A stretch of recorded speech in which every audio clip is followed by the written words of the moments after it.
Welcome to Behind the Advice, the podcast for Australians living abroad who want to maximise their financial situation. I'm your host, Mitchell Kelsey, a financial advisor at Runway Wealth Management, and in each episode, I'll be sitting down with other experts and professionals to get their insights, stories, and expertise on key concepts for Australian expats, as well as providing my own perspective. With this being a financial podcast, there is a disclaimer, so any information that you hear in today's episode is general information only. It is not personal advice, so it does not take into account your personal situation, goals, or objectives. If you do need personal advice, feel free to reach out to us at Runway Wealth Management for personal financial advice. Welcome to the audio recording of the Runway Report Newsletter, our monthly newsletter for all things markets, the economy, and financial news out of Australia impacting on Australian expats. Without further ado, let's get into the February edition of the Runway Report Newsletter. So each monthly newsletter has an agenda. So the structure of each newsletter starts with a note from myself as the director. We then touch on an expat insight. We then go into the market movements for the month of January in this case. We'll then touch on an economic update as well. So the note from the director this month is touching on how having a coordinated approach to your finances can really enhance your financial circumstances. So financial planning certainly works best when it's seamlessly integrated into your financial decisions. So many of our clients, they're looking to capitalize on wealth building opportunities as non-residents, navigate property purchases or sales, or prepare for retirement. So in each of these varying areas, that they can benefit greatly from the coordinated expertise of utilizing multiple professionals. So we as financial advisors regularly collaborate with trusted professionals, ensuring that our client strategies are really aligned and decisions are considered from every relevant angle. So some of the ways that we work alongside other professionals, so if we think about accountants, for example, any financial planning recommendations that we make ensure that there's tax compliance, and the accountant is also looking to provide their input in this sense in terms of just making sure that strategy makes sense for the client's relevant tax situation as well. If we talk about mortgage brokers or buyer's agents, for example, so integrating these kinds of professionals into a financial plan can be really helpful for clients looking to buy property, for example. We can make sure that that property makes sense from the client's broader circumstances, aligns with their goals and objectives, and making sure that the property is and the resulting cash flow as a result of buying property integrate into the broader financial plan. With solicitors, for example, so we work with a lot of estate planners as an example. So us as financial advisors can kind of identify any gaps in a client's estate planning needs. So that might be a will, powers of attorney, superannuation, death benefit nominations. We can coordinate estate planning matters with solicitors. So the point here is the power of a coordinated approach. So us as financial advisors, we can certainly coordinate with other professionals to provide a really broad and comprehensive strategy for our clients. Now, if we move into the expat insight now, so there's been some potential changes discussed to look at changing the capital gains tax discount on property in Australia. So more recently, the Australian Labor Party has indicated that it's considering changes to the 50% capital gains tax discount for property investors. Now, this comes ahead of what Anthony Albanese, the Prime Minister, has described as a significant reform-focused federal budget expected to be handed down in May 2026. So let's just discuss what some of the changes could possibly look like, if any. So it's worth just having a quick refresher around how the capital gains tax discount works currently. So the current regime that we have, it was introduced in 1999 by the then Treasurer Peter Costello. So it applies to assets that are held for more than 12 months and essentially provides a 50% reduction on the capital gain as a result of disposing of an asset. So if we use a really simplified example here, if you sell a property, realize a capital gain of $100,000, and that property was held for more than a year, only $50,000 is included in your assessable income. So you can discount that capital gain by 50%. So the current system that we have, it replaced the earlier inflation indexation method, which was introduced under Paul Keating back in 1985.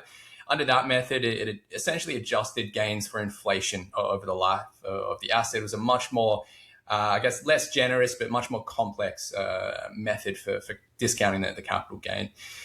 Now, what's currently being discussed, and I say discussed because there's been no formal policy announced, but we have had some commentary come out from senior government figures suggesting reform is certainly under consideration. So we had Treasury Secretary Jenny Wilkinson confirming that Treasury has provided reform advice to the government in this area around the 50% capital gains tax discount. We also had Finance Minister Katie Gallagher indicating any changes to the rules would likely be limited to residential property rather than extending to assets like shares or cryptocurrency. And then we've had the Australian Treasurer Jim Chalmers. He's not necessarily confirmed any specific changes and has declined to comment on whether any of the reform would apply retrospectively, but certainly acknowledged to some extent that these are changes that are being reviewed as part of the next budget coming out in May 2026. So some of the reported options under consideration include reducing that current 50% discount to a lower flat rate concession. So instead of it being 50, it might be reduced to 40 or 30 as an example. Some other options include reintroducing an inflation-based calculation method. So that'd be similar to the method that we had in place but before the current one. Now, it's worth noting, for Australian expats, non-resident Australian expats are not necessarily entitled to the 50% capital gains tax discount for the time that they are overseas as non-residents for tax purposes. So certainly the period that they've held the property as a resident is eligible for that 50% discount.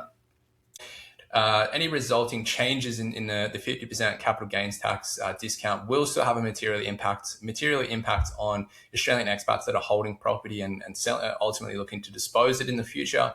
A lot of Australian expats, they hold property before moving abroad, so they're going to have that period of residency that would be eligible for a capital gains tax discount. So where things stand at the moment, as I said earlier, there's no formal policy changes that have been announced, and certainly we're going to be waiting for some further clarity when the federal budget is handed down in May.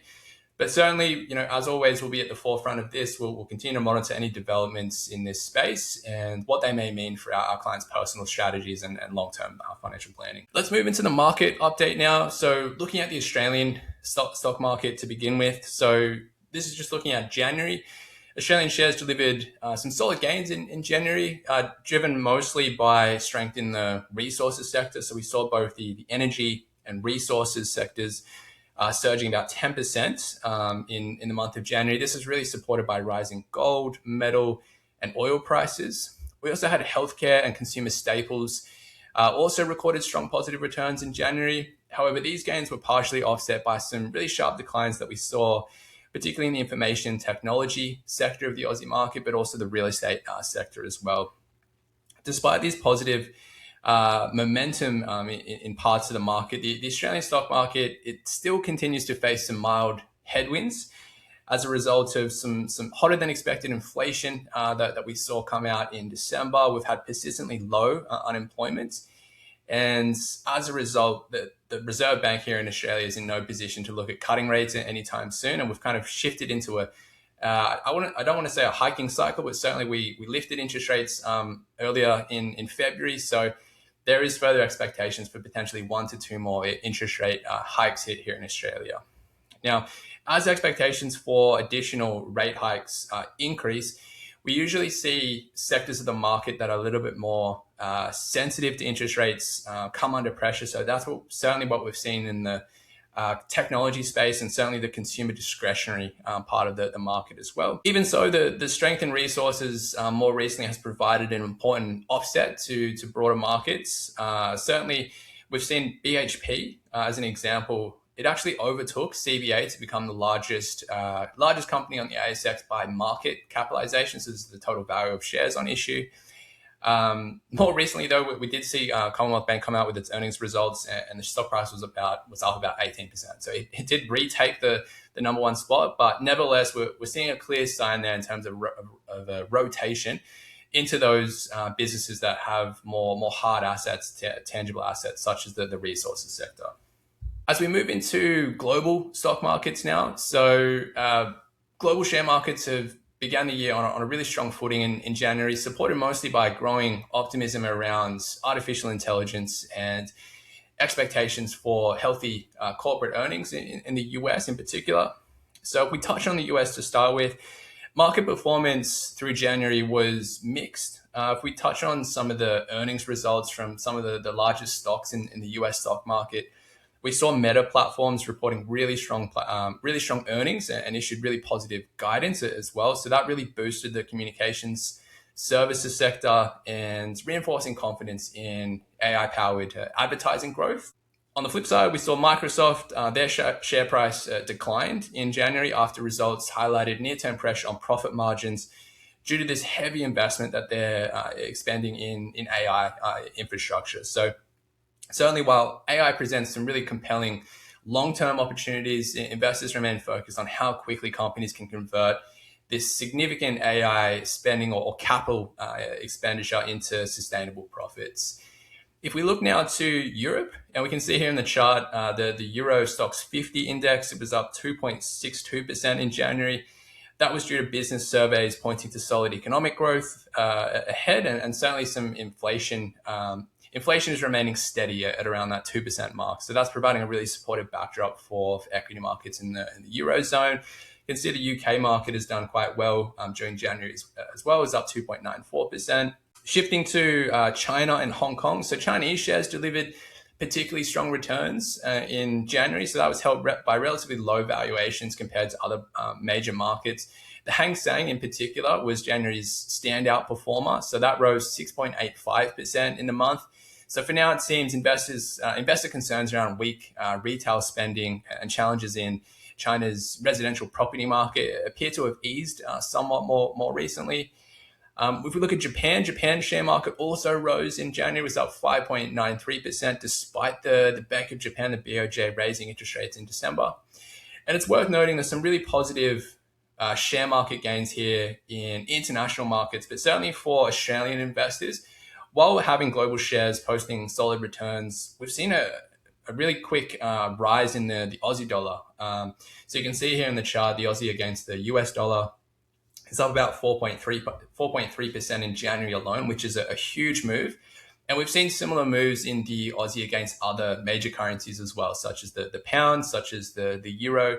So in Aussie dollar terms, it's reducing the gains for those investors holding international holdings that are unhedged. So that's just something to keep in mind for Aussie investors that are investing in international markets. It can reduce the gains when the currency is strengthening against those other foreign currencies. If we move to the economic update now, so Australia's economic outlook has strengthened more recently. So that's been supported by solid consumer spending. We had a rebound in the employment in December, and we're seeing a really stable labour market. Now, in saying that, however, we are seeing inflation remain a key concern. So we've seen the headline consumer price index, which is the measure of inflation. It rose 3.8% year on year to December, up from 3.4% in November. But more concerning, we saw the core inflation measure. So the trim mean, that increased to 3.3% in the 12 months to December. So well above that target band of 2 to 3% that the Reserve Bank wants to see the inflation rate at. While economic activity remains resilient, elevated inflation continues to place pressure, certainly on policymakers. Now, in response to those elevated inflation levels, we saw the Reserve Bank of Australia lift the cash rate by 25 basis points in February. So that brought the cash rate up to 3.85%. So the economy continues to benefit from ongoing strength in consumer spending. We've got some really steady jobs growth, and that unemployment rate is incredibly tight. So it's holding at 4.1% at the moment. So certainly the Reserve Bank has very little ability to look at cutting rates anytime soon. Moving to the global economy now. So global economic conditions remain broadly resilient, led mostly by continued strength in the United States. So in January, we saw the Federal Reserve leaving interest rates unchanged in line with expectations. So they're maintaining its data-dependent approach amid ongoing economic growth. Markets also responded to the nomination of Kevin Warsh as the next Federal Reserve chair, so taking over from Jerome Powell. They view Kevin Warsh more of a hawk in terms of his, approach to monetary policy. So the market was a little bit concerned when that announcement was made, but it was very short-lived in terms of any sustained market volatility as a result of his appointment. US economic indicators continue to point to resilience. So we saw core CPI rose 0.2% in December, below expectations. We saw annual core inflation edging down to 2.6% from 2.7%. So it's still above the Federal Reserve's target of 2%, which they're trying to target, but trending lower. Nevertheless, retail sales exceeded forecasts. Weekless jobless claims remains low. And the Federal Reserve Bank of Atlanta GDP Now model now estimates annualized growth of 5.3% in the US for the 12 months to 12 months to December, which is just significant. That's huge growth coming out of the gross domestic product growth in the United States. So together, these indicators suggest the US economy remains on solid footing, supported by strong consumption and a healthy labor market.